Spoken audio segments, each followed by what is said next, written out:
Cross-cloud hacking, comment un attaquant peut voler des données Salesforce via GitHub et Slack.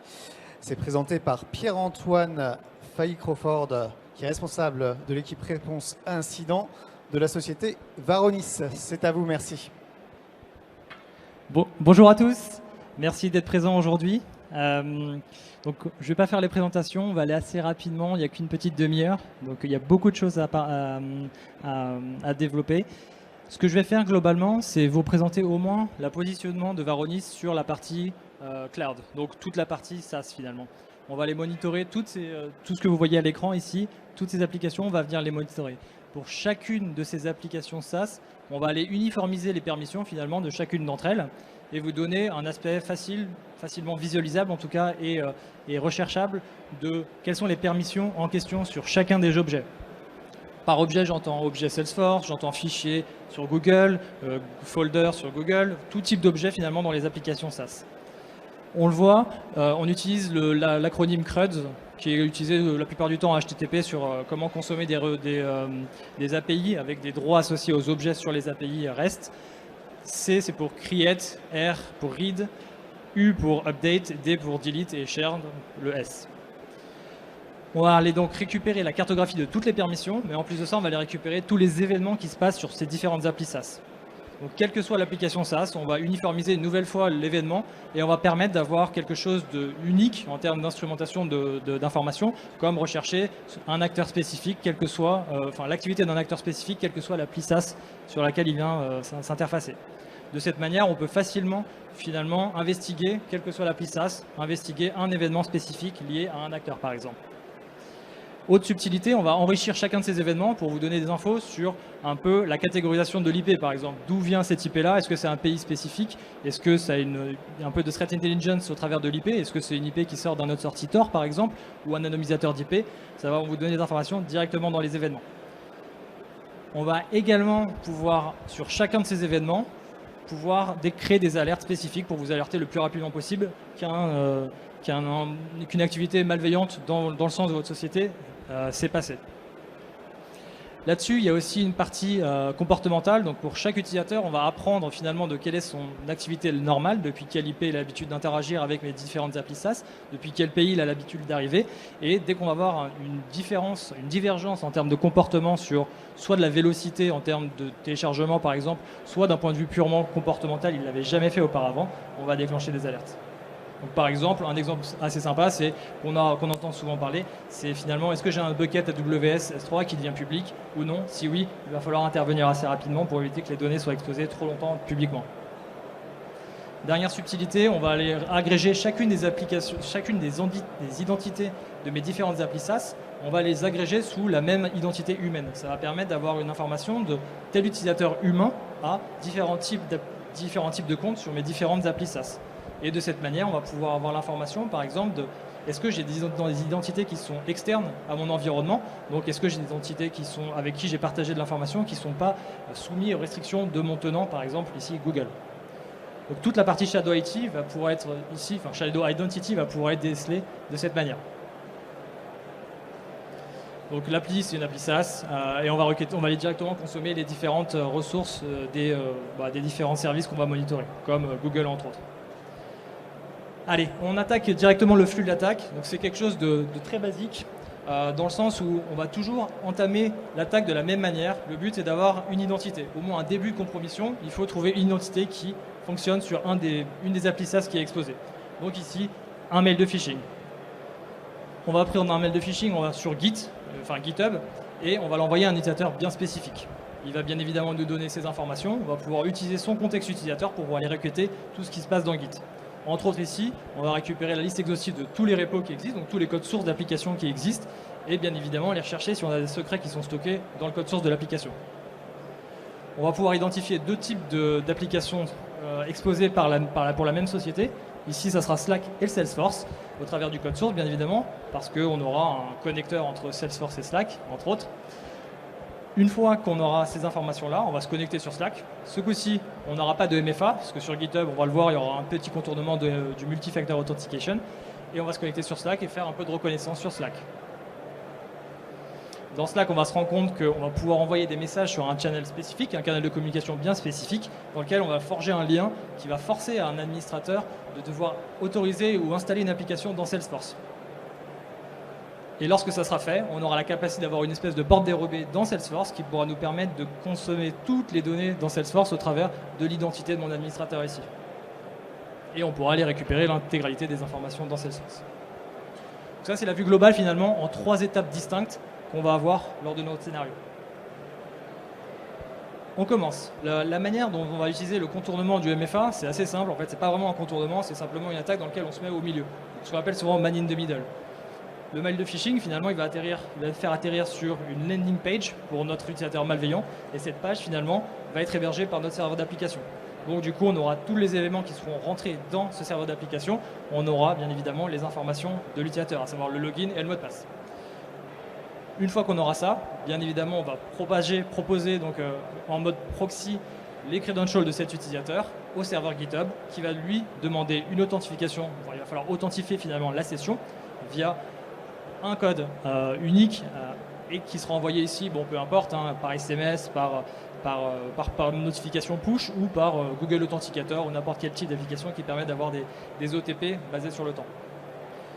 L'utilisatrice va nous donner son OTP et nous, on va simplement utiliser les informations de secret de cette session-là qui sera authentifiée par l'OTP ici. Plus concrètement, pour rentrer dans les détails, vous voyez à l'écran, je l'ai fait en mode vidéo, ça sera plus simple. À l'écran, à droite, on a la partie attaque. Donc dans une machine, dans une VM Kali, dans laquelle on a préparé sur Proton un email. Et comme tout bon email de phishing, il faut rediriger à la fin l'utilisateur vers quelque chose qui existe et qui est légitime. En l'occurrence, ici, ça sera les termes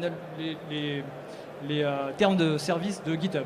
On va rajouter un petit sens d'urgence aussi dans l'email qui va forcer l'utilisateur à essayer d'aller cliquer sur le lien pour aller vraiment valider ses comptes ici parce qu'on lui dit qu'il perd un petit peu de visibilité sur la capacité à accéder à GitHub au travers de l'entreprise.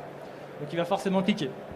On utilise également EvilJinx. Je ne sais pas si vous connaissez, c'est un outil qui permet justement de créer des landing pages et de conserver toutes ces informations qui vont être hébergées, donc le login, le mot de passe, les cookies propres à cette campagne de phishing ici, et ça va nous permettre de pouvoir ensuite réutiliser ces informations. Donc on voit à droite, on lance EvilJinx et on attend finalement, on a envoyé l'email à l'utilisateur, on attend qu'il clique dessus. Dès qu'il va cliquer dessus, vous le voyez de suite, il arrive sur notre serveur d'application, on le voit d'ailleurs, hein, c'est pas le nom de domaine et le certificat n'est pas autorisé ici, il n'est pas identifié. Il va proposer ses logins, ce mot de passe et nous on l'intercepte du côté du serveur d'application. Une fois ça fait, GitHub va demander un MFA, on va le récupérer et le proposer à GitHub de la même manière.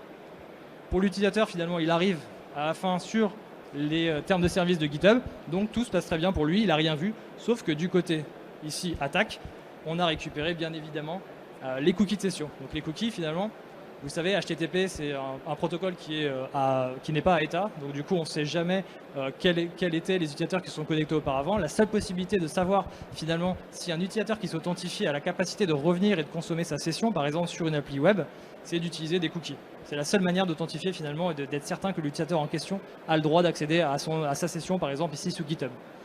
Donc ce qu'on va faire, c'est copier-coller ce cookie et l'importer dans notre navigateur pour pouvoir, on le voit ici à l'image à droite, accéder à la session de l'utilisateur, ici, Josh. Finalement, première étape, réussie. On a réussi à récupérer un compte utilisateur via une compromission initiale sur GitHub avec une landing page qui nous a permis de contourner le MFA. Et on a la capacité finalement d'utiliser cette session-là et commencer à naviguer au sein de GitHub pour pouvoir récupérer des informations intéressantes. On va voir lesquelles après. Au niveau de Varonis, c'est toujours sympa de vous mettre en exergue un petit peu ce qu'aurait pu voir Varonis. Je vous ai dit tout à l'heure que sur chaque événement, on avait de l'enrichissement sur les différents types d'IP et sur les habitudes d'accès de cet utilisateur-là à GitHub au travers de ses IP à lui.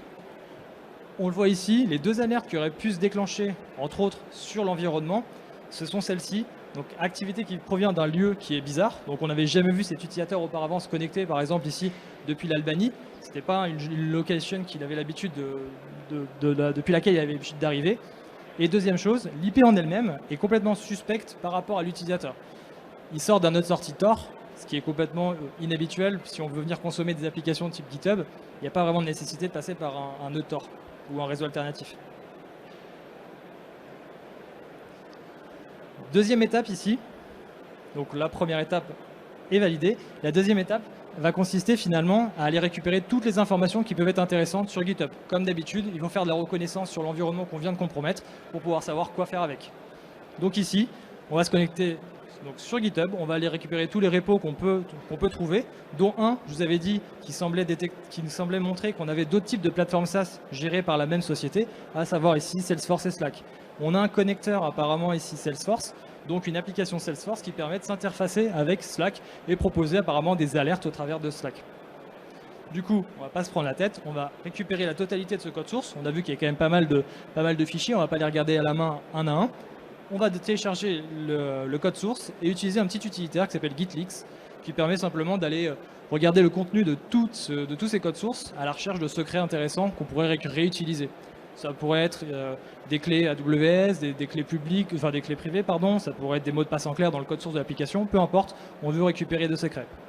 En l'occurrence ici, c'est un webhook, donc c'est une URL qui permet de s'interfacer directement avec Slack. Tout simplement, si je fais une requête HTTP sur cette URL-là, qu'on le voit tout en haut, bon, c'est pas très clair, hein, mais sur cette URL-là, j'aurai la capacité d'aller écrire du contenu dans un canal de communication Slack de la part de l'application ici Salesforce.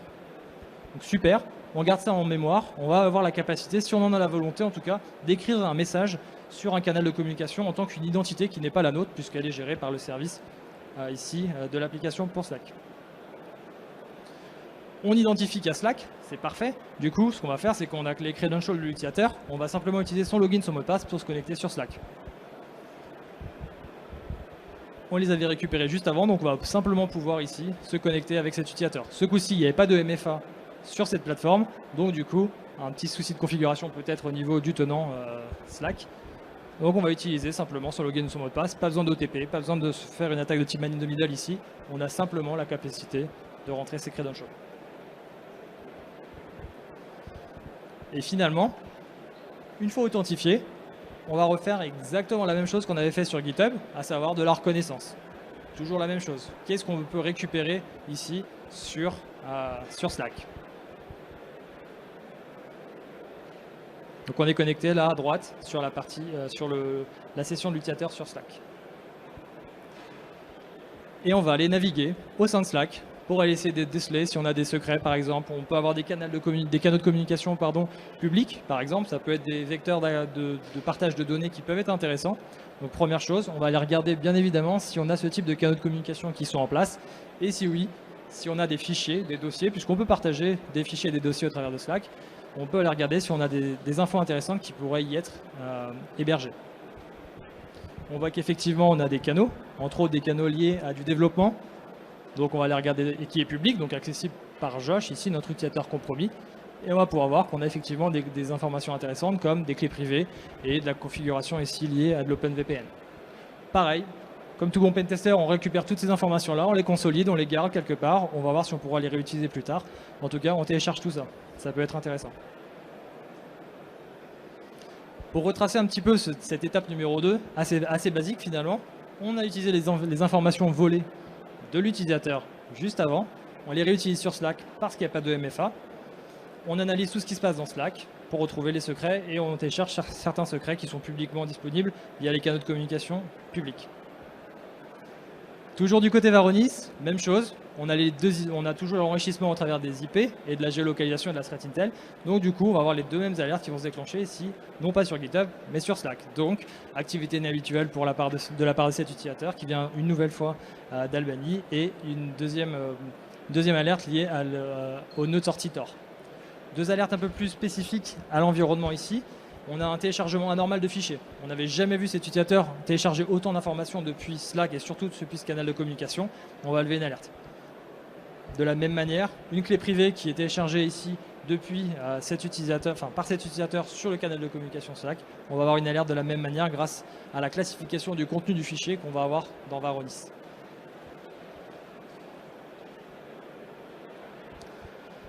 Maintenant, on en a parlé tout à l'heure, on a réussi à trouver l'existence d'un lien entre le but final étant d'aller chercher l'information dans Salesforce. On a un lien entre Slack et Salesforce et c'est au travers d'un webhook. Donc ce qu'on va pouvoir faire, c'est faire croire à un des administrateurs du canal de communication, ici qui reçoit les messages d'alerte apparemment de Salesforce, lui faire croire que son application a un problème. Peut-être qu'elle n'est plus authentifiée, peut-être que les credentials ont été supprimés, ou que l'application a été supprimée, ou les droits associés à l'application ont été supprimés. Donc ce qu'on va faire, c'est qu'on va lui envoyer un message spécifique dans ce canal de communication, lui disant finalement que l'application a besoin d'être réautorisée ou réinstallée. Pour faire ça, simple comme tout, on envoie une requête post sur ce webhook. Ce n'est pas authentifié, tout le monde pourrait faire ça s'il avait accès à l'URL. Et on va le voir assez rapidement que du côté de l'utilisateur, on a bien évidemment, vous avez vu sur la gauche, le message qui est arrivé dans le canal de communication SFDC alerte. Et on va voir que le message ici va simplement être la tentative. On attend finalement que l'administrateur ici voit le message et interagisse avec notre contenu. On voit le lien hypertexte qu'on a rajouté en lui disant attention, tu as un problème, clique ici pour pouvoir mettre à jour ton application dans Salesforce. Maintenant, ce qu'il ne sait pas, c'est que l'application ici qu'on va lui proposer, ce n'est pas du tout son application. C'est une application qu'on a nous-mêmes créée. D'ailleurs, on a utilisé un outil de FireEye qui fait ça et le leur fait juste la partie Office 365, donc sur Azure, pour déployer des applications dans Azure. On l'a modifié pour qu'on puisse s'interfacer avec Salesforce. Donc finalement, notre application qui s'appelle PwnHot va, donc c'est la leur, hein, mais leur application qui s'appelle PwnHot modifiée, on va l'exécuter, la créer. Ça va nous donner une application web finalement dans laquelle on a une application Salesforce qui est derrière. Et c'est cette application-là qu'on va vouloir faire installer de la part de l'administrateur Salesforce. Donc quand l'administrateur Salesforce, là je me log par exemple sur la droite sur PwnHot, je vais choisir mon connecteur SFDC, donc salesforce.com, et je vais lister mes applications. Et vous voyez en fait, pour autoriser une application, on a juste besoin d'aller chercher le client ID de l'application, qui est finalement l'espèce de clé publique qui permet d'authentifier et d'identifier les applications. Donc à gauche, notre admin a finalement cliqué sur ce lien-là et ça lui demande est-ce que tu veux autoriser finalement cette application à accéder à Salesforce. Il va dire oui, pensant que c'est son application à lui et finalement il autorise non pas cette application-là, mais notre application qui est PwnHot et avec son contexte utilisateur qui est ici admin de Salesforce. À partir du moment où l'utilisateur a cliqué sur Allow Access ici, c'est fini. Notre application peut aller consommer Salesforce avec les API Salesforce directement, sans passer par le login mot de passe de cet utilisateur et on n'a pas de temps d'authentification maximale. On a une porte dérobée finalement long terme ici pour aller rechercher l'information dans Salesforce. Ici, dans notre exemple, on va aller récupérer les 15 dernières opportunités par exemple, mais on pourrait tout à fait aller créer des utilisateurs, changer des mots de passe, peut-être se donner des droits, ou enlever le MFA pour certains admins ou ce genre de choses. Et ce qui nous permettrait finalement de rester assez dans le temps, en tout cas, dans l'environnement Salesforce, sans que personne ne puisse le savoir. Tout ça grâce au protocole OAuth. Si on fait un état des lieux de ce qui s'est passé sur la phase numéro 3, finalement, on a grâce au webhook Slack, envoyer un message, une sorte d'email de campagne, de message de phishing sur Slack, à un administrateur via donc ce webhook. On lui a incité à installer une application Salesforce et au sein de cette application Salesforce, finalement, on lui a demandé de pouvoir proposer ses credentials, son contexte utilisateur pour l'application. Et donc, une fois installé, on utilise cette application pour finalement récupérer toutes les données dans Salesforce et finalement les exfiltrer finalement. Du côté Varonis, toujours la même chose. Les deux modèles de menaces qui sonneront entre autres sont ces deux-là, donc les deux premiers, toujours liés à l'enrichissement de l'IP et de la géolocalisation. Et l'autre supplémentaire, c'est finalement la normalité, donc la divergence de comportement par rapport à cet utilisateur. Cet admin n'avait pas l'habitude en tout cas d'aller chercher des opportunités dans Salesforce et d'aller récupérer ce type d'informations. Du jour au lendemain, il change de comportement, on a une divergence, donc du coup on déclenche une alerte en disant attention, c'est un nombre anormalement élevé de comptes, par exemple ici, qui ont été récupérés par cet utilisateur.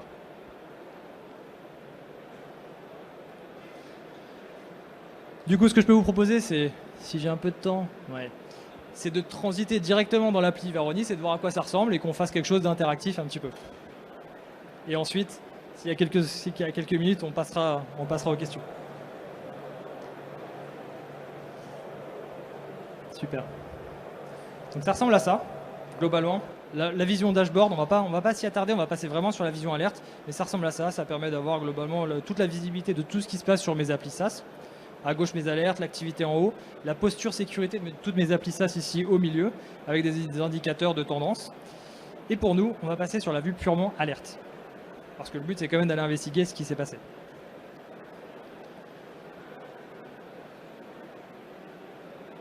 J'ai isolé toutes les alertes qui sont intéressantes ici pour notre environnement, puisque je suis dans mon lab.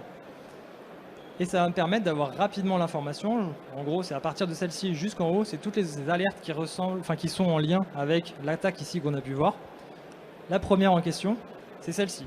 On l'a dit tout à l'heure, on avait une anormalité sur la provenance de type d'IP pour laquelle on vient interagir avec GitHub de la part de cet utilisateur, ici spécifiquement Josh. Et on voit qu'effectivement, on a l'alerte qui s'est déclenchée sur le nœud de sortie Tor. On a des infos supplémentaires sur, par exemple, le type d'action qui est faite ici, ou sur quel type de service on a l'alerte, GitHub en l'occurrence, sur quel type de repo également. On a exactement la même alerte avec un enrichissement différent qui est ici l'habitude au travers de son pays. Il n'était jamais venu depuis l'Albanie s'interconnecter sur GitHub. On a une alerte qui vient se déclencher à ce niveau-là. En retraçant les pas, on a les deux mêmes alertes ici sur Josh Hammond, à la fois sur l'Albanie et sur Tor, mais également les différentes informations ici qu'on a pu récupérer, en l'occurrence des clés qui ont été récupérées par cet utilisateur sur le canal de communication qu'on avait vu tout à l'heure, Slack. Et on a la liste exhaustive finalement de tout ce qu'a fait cet utilisateur sur Slack à ce moment-là. Donc on pourrait peut-être investiguer directement tout ce qu'a fait cet utilisateur. Donc en cliquant sur Show Events, on a exactement l'événement qui a permis de déclencher l'alerte ici. Si on voulait regarder un tout petit peu plus loin ce qu'a fait cet utilisateur, par exemple, au cours de ces derniers 6 mois, par exemple, il y a tout à fait la possibilité d'aller regarder ici toutes ses habitudes avec tout ce qu'on peut voir finalement sur son activité au travers de Slack, ici. Provenance du pays et bien évidemment le type de machine depuis lesquelles il se connecte. On continue. Il avait touché des fichiers, mais il avait également téléchargé tous les autres fichiers du même canal de communication Slack, complètement anormal en termes d'habitude comportementale ici, de téléchargement. Donc du coup, on a la liste exhaustive de tous les fichiers qu'il a touchés au moment où on a vu cette divergence de comportement. La petite subtilité ici, elle est au travers des différents tags que vous pouvez voir ici. Alors c'est peut-être un peu petit, mais globalement ça vous donne des informations sur le contenu du fichier en lui-même. Comme on a analysé le contenu du fichier, on peut vous donner des informations comme est-ce que c'est un fichier qui représente une clé privée par exemple, c'est assez facile. Est-ce que c'est un fichier qui, on a les permissions une nouvelle fois associées à ce fichier-là, est-ce que c'est un fichier qui est partagé publiquement, est-ce que c'est juste partagé en externe, est-ce que c'est une donnée qui serait peut-être réglementée par la RGPD par exemple. Toutes ces informations-là, vous pouvez les avoir directement au travers du nom, à côté du nom du fichier en termes de tag. On continue. Ce coup-ci, on voit qu'on a un acteur différent, Alan Kerry, qui s'est connecté de la même manière depuis un pays bizarre. C'était pas normal de sa part. Et on a la même chose sur Tor. Et surtout, enfin, ici, la partie accès anormal à de l'information dans Salesforce. Ce n'était pas son habitude comportementale. Donc on voit l'alerte ici spécifique à cet utilisateur. Voilà globalement pour la partie purement attaque, scénario d'attaque, et la partie sûrement alerting ici. Je pense que ce qu'on peut faire, je crois que je suis à peu près dans les temps, je suis allé assez rapidement, c'est qu'on peut passer aux questions-réponses. Et s'il y a encore un petit peu plus de temps, vous pourrez venir, ou si on n'en a pas, vous pourrez venir pour voir un petit peu plus en détail ce qu'on peut faire sur cette partie cloud de Varonis. Alors on a quelques minutes, effectivement, si vous avez des questions, j'ai un micro, n'hésitez pas à lever la main. Pas de questions? Une fois, 2 fois, 3 fois. Eh bien, il n'y a pas de questions, donc tout était parfaitement clair. Rappelez-nous votre numéro de stand si vous souhaitez poser des questions en direct. B quelque chose? Je ne sais plus. Alors, attendez, je l'avais noté. B6? Je vais vous le dire. Ouais, c'est ça, c'est B6. Vas-y. stand B6. Merci à vous. Super. Merci beaucoup.